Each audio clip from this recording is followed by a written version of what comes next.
Hello everyone, this question appears in class 6 NCERT chapter of playing with numbers. This is 6th question of its exercise 3.4. So the question says that a number is divisible by both 5 and 12. By which other number will that number be always divisible?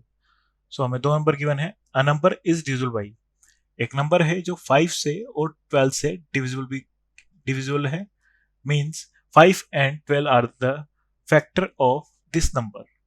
So factor of 5 is 1 and 5. Factor of 12 is 1, 2, 3, 4, 6 and 12. So इस number के factors हैं 5 and 12 and 5 and 12 का common factor आ जाएंगे हमारे पास. Common factor हम find out कर लेंगे. ये हो जाएगा हमारे पास कॉमन फैक्टर है ओनली 1. सो इस नंबर के कॉमन फैक्टर्स हैं हमारे पास 5 एंड 12 एंड इन दोनों का कॉमन फैक्टर है 1. सो नंबर 5 एंड 12 से डिविजिबल है. सो इन 5 एंड 12 के कॉमन फैक्टर से भी डिविजिबल होगा. So by which the other number will that number be always divisible? So it's 1. That's your final answer. Thank you.